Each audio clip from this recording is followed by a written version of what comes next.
Hello,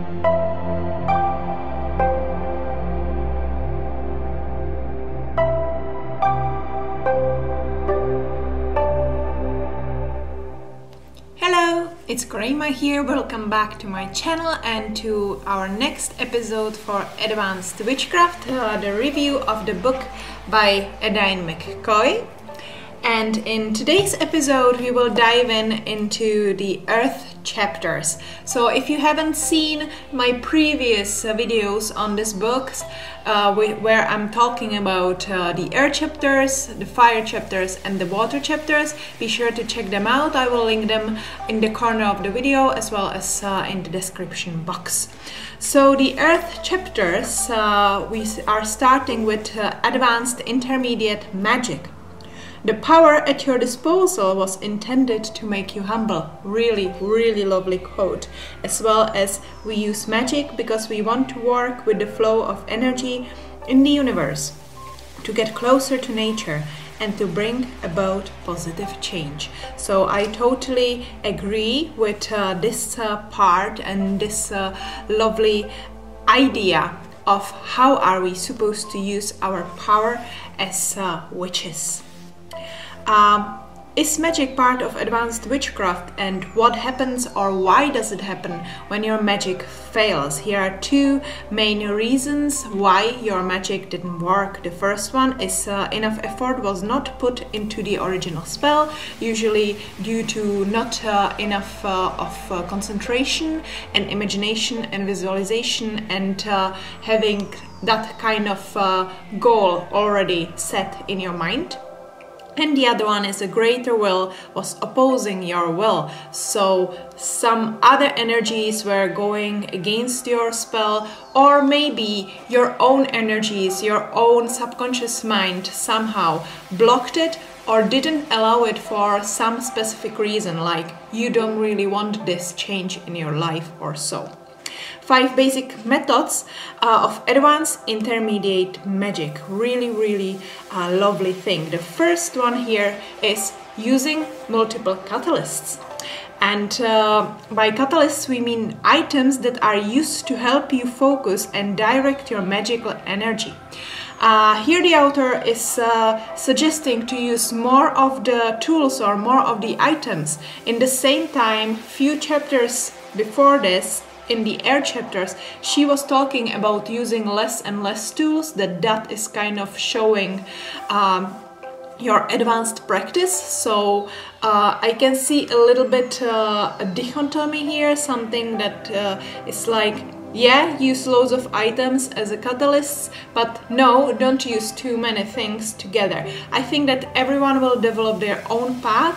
Maybe we will use less catalysts or less items in a way of repeating, of using the same items for a long time, not to have like a range of cauldrons or a range of stones and so on, but just few that are the most important, 1 cauldron, 3 stones or such lovely things, and then using these all things that we have as a small bundle or as a small altar as a multiple catalyst. That could be a way.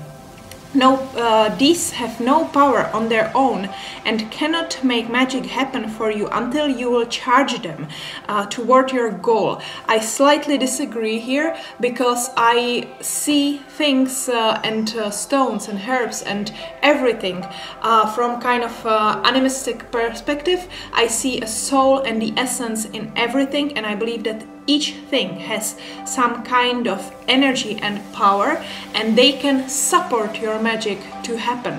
So we might nicely, kindly ask them to help us with our magic, but we don't necessarily have to charge them for every single spell. Even though on the basic beginner practice and spells, it might be the best thing to do to charge every single item with your idea, but how I'm working is that I'm constantly using the same kind of items, and these items are charged through my magic, through my work and through my practice and through their own energy and the way how I got them.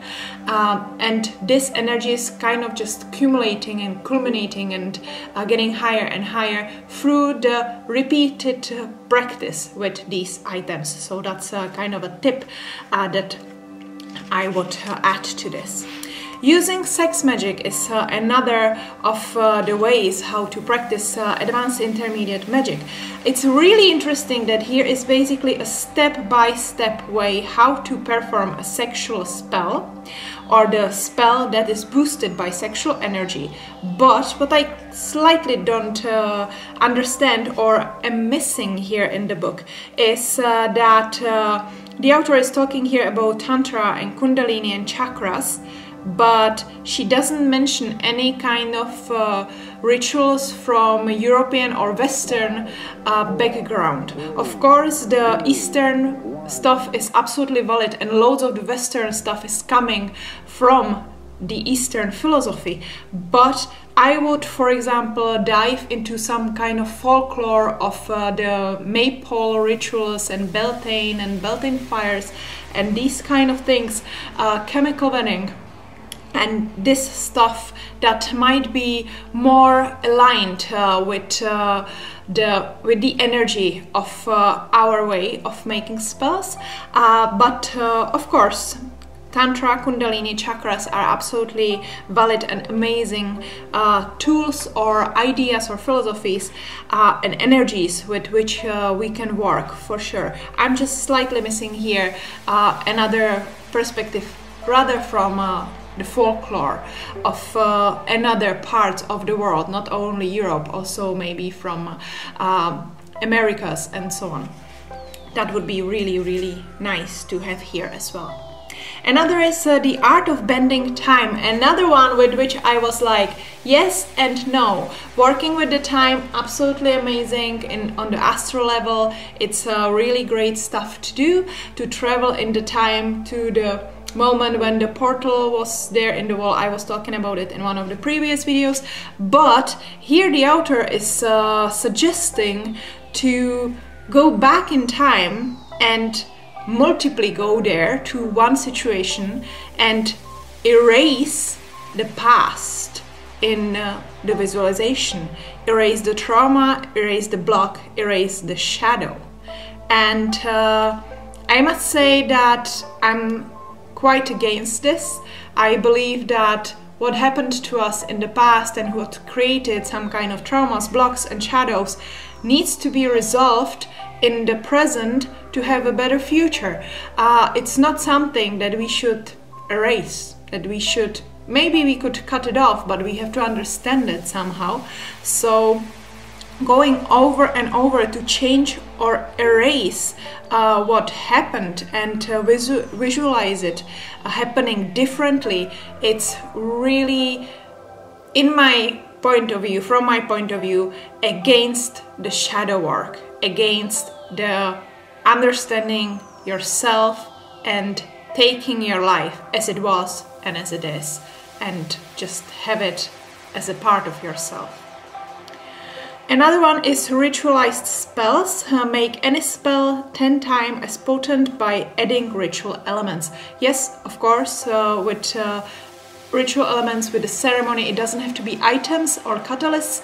It can be also another parts of boosting the atmosphere, being in the nature, putting on some lovely music, or listening to the birds, and or listening to the water in the river and so on. Smelling what's around you in the nature, some flowers, or at home some incense and so on, can definitely give you a lot. Plus, of course, those steps of the ritual, adding the, creating the circle, maybe charging your items, and all these things, every single step towards the effort towards your goal can be, of course, boosting for the spell or for the intent. The waxing and waning of long-term spellcraft.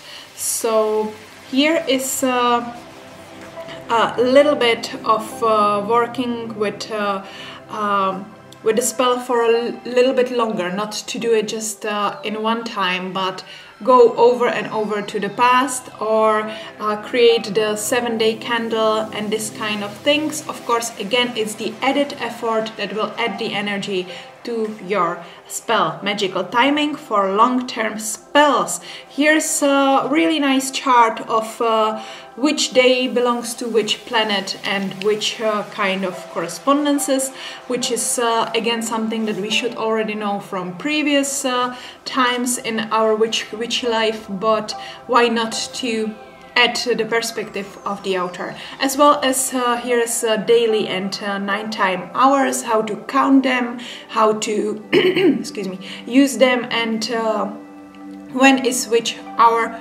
belonging to which planet in each day of the week. That's another thing that probably most of us already have in our Book of Shadows, but again, lovely to repeat it here. Maybe here could have been some symbols for the planets, not just planets written down. It could be also very nice to add a little bit of symbolism, except or not only written language. So the next part here is magic and ritual using the fine arts. Absolutely great stuff. I totally loved this chapter, even though there was a few things that I was missing again, but it's just great. There's a list of cards and there's a list of muses, which is absolutely great. There's also a combination or like correspondences of muses with the tarot, which is absolutely amazing. That was really surprising for me. And using all these arts like painting, drama, choreography, writing, poetry, music, drawing, sculpting, acting, and so on, singing, are all forms of inner alchemy. Like meditation, they allow your mind to transcend earthbound reality and soar into the realms where true changes can occur. Epic. I totally love this part, which is focused on all this kind of fine arts that you can think of. Here's about some of them more in depth. What I'm missing a little bit are some kind of suggestions, what we could do, some kind of prompts for creative activities. That's what was not here and what I was slightly expecting to be here. Here helps for finding your muse, but no kind of step-by-step way. Finding your muse is more like about what is the muse and if you can be possessed by it. It's not suggesting that you can be haunted by muses, which I believe that can happen as well, that you're like overwhelmed by the creativity, but yeah, here's a little bit of notes on that for sure. Writing and using story spells, very, very lovely. Music and song spells. Here is absolutely great chart of note, chakra and action. Love it. It's like that note C is connected to root chakra and action is beginning, and so on and so on. I really enjoyed that. I really liked this. Then here is something on the dance spells, sculpture spells. What I was missing a lot was the ritual drama. That was totally not in depth, and I think it's such a huge part of loads of rituals, solitary or especially the rituals that are performed in the group. The ritual drama is such a huge part of it and such a strong and powerful energizer that I would give it a little bit more of the talk here, more talk on the mythology that is presented in the ritual drama, more talk on the cone of power that can be raised by the ritual drama and by some kind of part of surprise or dramatic twist in what is happening. And even though we know the cycle and the deities that are figuring or are in the ritual drama, there's always in the performance of actors some specific kind of energy and charm, and I would grasp it and write it down here. So I was missing a little bit that here. Advanced magic, the craft of witchcraft. Another lovely part, magic doesn't just flow through you, it is you. You are the ultimate catalyst for your spells. Again, we are getting back to catalysts. So we are using small catalysts, charging them with our energy, but in the end of the day, we need to kind of take the energy back and be the one catalyst for the whole spell. It's a little bit sometimes not connected enough, or I have to skip through some kind of mind thinking bridges to find the answer on how did the author meant this actually. What is the secret of advanced magic? This part felt to me probably the most problematic from the whole book so far, and she's writing here a little bit about Carl Gustav Jung. She's writing about that the spell is the process, and then in the 5th paragraph she suddenly skips to Feng Shui, and it kind of felt to me like that she wanted Feng Shui to be a part of her book, but she didn't know where to put it. And I definitely don't think that Feng Shui is the secret of advanced magic after what we've been through during the last parts. Of course, Feng Shui is absolutely valid and amazing way of working with energies in the house. But, for example, I don't work with Feng Shui when I'm doing and performing my ritual in the nature, and I find my rituals in the nature much more powerful and much more suitable for advanced witchcraft. But it is here as a part of this book. Why not? Here's also a little small list of popular incenses for clearing the house. There's just few lovely tips for this. And so yes, okay, it's good to have the Feng Shui in the book like this. But again, it's just a basic overview, and I don't think that it's on the right place in the book. Witchcraft forever. Advanced magic is simpler, connected to the web of being, living in harmony with all beings, and being what and who you are. By knowing yourself, you gain a sense of soul peace. Totally agree with this, in case that you don't bend your past. In contrast to many wants, needs are those things which make us truly happy. So here's another list of important parts of advanced witchcraft. The list is listing experience, knowledge, wisdom, that which can never be told, keeping silence or keeping silent. The words are spoken only by the soul. There's no need now for spoken words. You are the magic. Really lovely words or thoughts, short sentences pointing right into the soul. I think that this could be taken and be worked with as some kind of exercise for visualization, for calming, for finding your inner peace, your inner silence, and then listening to your soul. Another part is about the healing arts, which I was really interested about. You need a permission to help someone heal, of course, and here's several different types of healing: remote healing, chakra healing, and hands-on healing. So the remote one is writing down step by step the astral projection healing, which I really appreciate, and there's like a basic list and information on different chakras, their location, color, and what they are associated with, which is another thing which is kind of basic, but on the other hand, it is valid to have it here in the book, to have everything kind of in one grimoire. The last one is hands-on healing, where we have some kind of talk on the visualization, on how we have to protect ourselves. I call it kind of astral gloves, when we want to kind of work with the energy but don't contaminate our energy with it.